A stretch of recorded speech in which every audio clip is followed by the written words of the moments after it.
இந்த 2026 income tax மற்றும் GST விதிகளில் பெரிய மாற்றத்தை கொண்டு வந்ததால் நம்ம பாக்கெட்டில் இருக்கக்கூடிய ரொக்க பணத்தில் ஒரு பெரிய மாற்றமே ஏற்பட்டிருக்கு.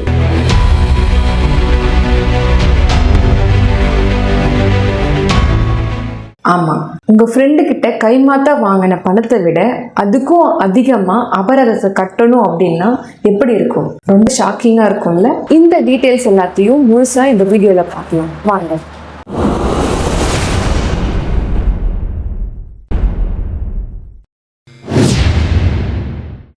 இந்த புது விதிகளை வெறும் பேப்பர் சட்டமாக மட்டும் பார்க்க முடியாது. இது இந்தியாவோட பணப்புழக்கம் எப்படி இருக்கணும்ன்றத சொல்ல வர ஒரு பெரிய ஸ்ட்ரக்சர்.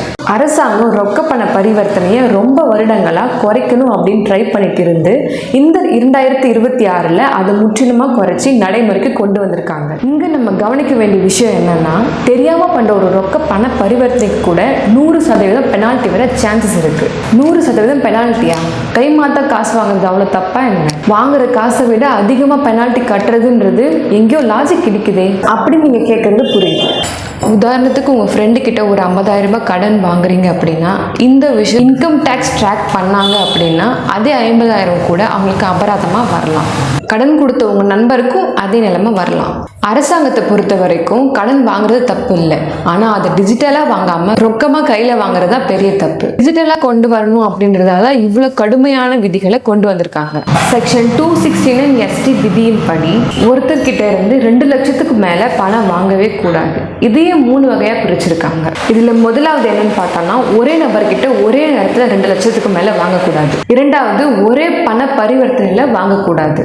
மூன்றாவது, இந்த கல்யாணம் போன்ற நிகழ்ச்சிகளில் 2 லட்சத்துக்கு மேலே கிஃப்டாக கொடுத்தாலும் வாங்கக்கூடாது. ஒரு காரோட உரிமையாளர் அந்த காரை விற்று 2.5 லட்சம் ரூபாய் பணம் வாங்கினார் அப்படின்னாலும் அந்த காரோட உரிமையாளரும் அந்த காரை வாங்கினவருக்கும் 2.5 லட்சம் ரூபாய் தனித்தனியாக அபராதம் பாயும். இதனால கவர்மெண்ட் பணம் எங்கே போகுது, யார்கிட்ட இருந்து வருது அப்படின்றத ட்ரேஸ் பண்ண முடியும். அப்போ சொத்து வாங்குறப்போ என்ன ரூல்ஸ் இருக்கு அப்படின்றதையும் பார்க்கலாம். சொத்து வாங்குறப்போ 20,000 ரூபாய்க்கு மேல அட்வான்ஸ் தரவே கூடாது.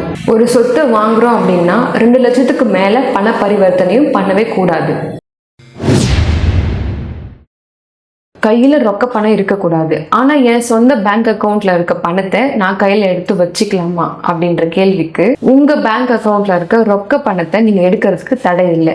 ஆனா section 194N cash withdrawal rules அங்க ஒரு செக் பாயிண்டா நிக்குது. நீங்க ITR ஃபைல் பண்றவங்களாம் இருந்தா 1 வருஷத்துக்கு 1 கோடி வரைக்கும் எந்த வரியும் இல்லாம எடுத்துக்கலாம். அதே 1 கோடிக்கு மேல நீங்க எடுத்தீங்க அப்படின்னா 2% அளவுக்கு TDS பிடிப்பாங்க. 2% வரி கட்டுறது ஒவ்வொரு குடிமகனையும் ஃபார்மல் சிஸ்டம்ல ITR தாக்கல் செய்ய வைக்கிறதுக்கு ஒரு நுட்பமா இதை பயன்படுத்துறாங்க. அடுத்து நம்ம பேன் கார்டு பத்தி பார்க்கலாம். 50,000க்கு மேல ஹோட்டல்ல பில் பே பண்ணாலோ அல்லது இன்சூரன்ஸ் கட்டினாலோ கண்டிப்பா இதுக்கு பேன் கார்டு தேவை. அப்போ பேங்க்ல பணம் எடுக்கிறதுக்கும் போடுறதுக்கும் பேன் கார்டு வேணுமா அப்படின்னா கண்டிப்பா வேணும். அப்படி கொடுக்க தவறினா செக்ஷன் 222B சட்டத்தின் கீழே 10,000 ரூபாய் அபராதம் விதிக்கப்படும்.